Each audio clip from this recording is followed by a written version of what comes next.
बुढ़ापे से कोई नहीं बचा। जो आज बूढ़े हैं वो कल जवान थे, जो आज जवान है उनको कल बूढ़ा होना है। और जवानी वो होती है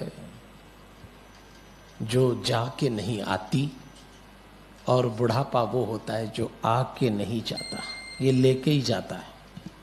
आना तो सबको है, इसलिए बड़े बूढ़े होने पर भी आपकी भी तैयारी होना चाहिए। ये भागवत, ये ग्रंथ आपसे कह रहा है, वृद्ध व्यक्ति योग के जितना निकट होगा उसका मन उसका नियंत्रण में होगा और उसकी देह उसको कम तकलीफ देगी। कितने दिन करेंगे आप ये पूजा? इस हाथ से माला कितने दिन जपेंगे?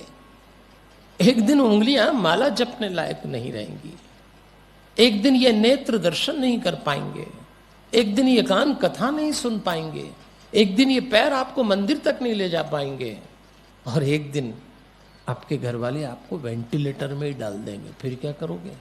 सब ठाकुर जी व्रत उपास घर में रह गए। उस दिन जो एक चीज आपका साथ दे रही होगी उससे भगवान को जोड़िए। ये हाथ साथ नहीं देंगे, अभी इनसे भगवान जुड़े, पड़े जा रहे हैं प्रणाम, निलाए जा रहे हैं ठाकुर को, ये जीवा चिल्ला रहे हैं, कीर्तन कर रहे हैं, बोल बंद हो जाएंगे। तब क्या? शरीर का कौन सा हिस्सा आपका साथ दे रहा है? सांस। सिर्फ आप सांस ले रहे होंगे, इसलिए हर सांस पे भगवान को जोड़िए, और सांस से भगवान को जोड़ने का नाम ही मेडिटेशन है। इसलिए मैं हनुमान चालीसा से ध्यान कराता हूं और आपसे निवेदन करता हूं रोज अभ्यास करिए। अभी तो मैं आपके साथ हूं, वरना जब शांतम बनाए वहां आके सीख लेना। और जो बात देवहूति ने की, वृद्धा अवस्था में योग से अपना शरीर छोड़िए, तैयारी तो आपको करना पड़ेगी, वरना ये इस हालत में आ जाएगा कि आप कुछ नहीं कर पाएंगे।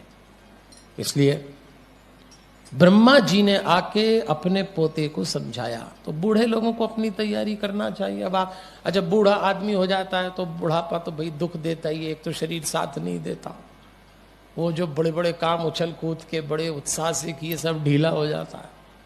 बुढ़ापे में मदद अलग चाहिए, घर से बाहर निकलने में कोई आदमी चाहिए, उठना बैठने का सलीका बदल जाए। हम तो कहते हैं बुढ़ापे में आदमी को मेहमान हो जाना चाहिए अपने ही घर में। दुनिया में तो हो ही, आप कब किसकी आरएसी क्लियर हो जाए, बहुत सारे आरएसी वाले ही बैठे होंगे अपन लोग। हाँ, ये गए।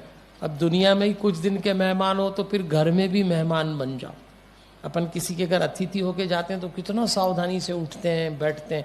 बूढ़े आदमी को अपनी देह का ध्यान खुद रखना चाहिए, नहीं तो बच्चे डांट के बोलेंगे अरे ठीक से बैठो, अभी टपक जाओगे तो फिर दिक्कत पड़ेगी। बोलते हैं बच्चे, अभी हड्डी टूट जाएगी फिर हम परेशान हो जाएंगे। और सही बात है, वो काम धंधा करे, किसके पास टाइम है भाई? पहले 5-7 बच्चे होते थे, पहले के लोग 5-6 बेटे बेटी पैदा इसीलिए करते कि एक खाली रहे अपने बुढ़ापे में समा। कई तो बोलते ही थे ये स्पेयर है हमारे लिए।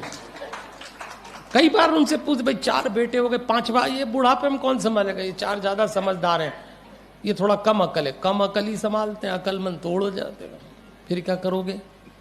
और अब तो 1-2 होते हैं, तो आपको खुद ही संभालना है, किसी के पास टाइम नहीं है। इसलिए योग करिए। आपको डरा नहीं रहा, पर कई बूढ़े अपनी स्थिति खुद ही बिगाड़ लेते हैं। देखो, एक गांव के बाहर एक माई बैठी रो रही, बूढ़ी माई रो रही, तो गांव के लोग निकले, उन्होंने देखा तो उन्होंने कहा क्यों माई, क्यों रोती हो? माई का उत्तर सुनना। जैसे गांव वाले ने पूछा बूढ़ी माई क्यों रो रही हो, बोली ऐसे ही खाली बैठी थी तो सोचा रो ही लूं। कई डोकरे डोकरी ऐसे ही दुखी होते हैं, कोई दुख नहीं, कोई दुख नहीं इसीलिए दुखी। अरे तुम्हारी सेवा कर रहे हैं, बेटा सेवा कर रहा है भूगल पर, नहीं, वो दुखी होना स्वभाव हो जाता। कुछ भी कर लो आप, ये ना करिए।